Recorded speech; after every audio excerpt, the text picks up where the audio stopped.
I do think that she should have worn her braids or whatever quote ethnic styles during that time. And when I tell you, I got dragged so bad for that. From my perspective, this is before I quote unquote blew. I mean, I probably at the time only had like 500 subscribers, but so many Mm-hmm. Black women were so upset. And you know what they were upset about? They were like, "How dare you say that Michelle Obama should have worn her natural hair or her hair in her natural state or braids back in 2008 or whenever we discovered Michelle Obama, because the Crown Act did not exist at that time." So that was their reason. They were like, "We didn't have a Crown Act. How dare you?" And I couldn't believe that all of these Black women were leaning and on the Crown. I'm like, the Crown Act is new. Do you realize that Black women have been they were wearing afros in the 70s? There was Yes. no Crown Act back then. So I was so floored at, like, one, I was disturbed because I was like, I was questioning. I don't even know if I should be on YouTube because these people sound crazy. And you Yeah. should have just.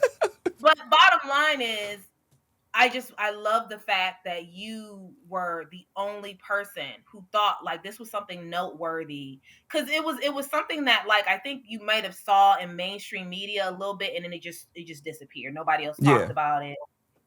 But I just thought it was such a pivotal moment and such a great conversation to have, is like, what is the responsibility of, a Black woman in that position? Like, I'm not saying that it's her responsibility necessarily to wear her hair in a certain state, but why is that a problem? Like, because all these Black women were arguing that, well, she would have been discriminated against, and no, basically she wouldn't have The gotten the first respect. lady.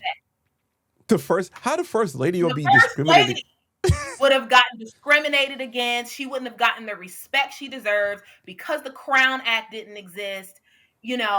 It would have been so hard for her. I'm like, y'all just sound crazy because, No, they sound like they love their wigs, and they love hello, how that's easy it is. They can put on a thank, wig. Mm-hmm. and That's what it sounds that is like. And they deflecting, that and is they projecting their wig loving onto you because you questioning, the first lady Michelle Obama. thank you. And Yes. and I appreciate you saying that, because that's exactly what I was thinking. But I could not believe that you were the only creator on all of YouTube who thought that this was something that I was really irritated, to some extent. I mean, I got kind of what Michelle Obama was saying, but it's like, no, I actually think you missed an opportunity, because imagine Mm-hmm. how that little Black girls, you would have took it to a whole new level. It's good that I love the fact that you're, a brown, darker skinned Black woman. That's Mm-hmm. a win for all the brown girls.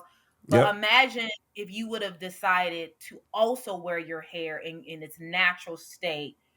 That would have been epic. And I just Yep. feel like, wow, what a missed opportunity, that entire time you were in the White House, 8 years, you felt like your hair could only be straight.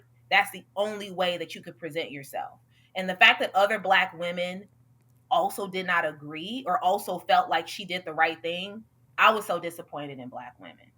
So Yeah. And that's the story I that I've been guess wanting to tell you. I'm glad you told me that story, and I think that is great that you told me that story because that's a great pivot to today's conversation.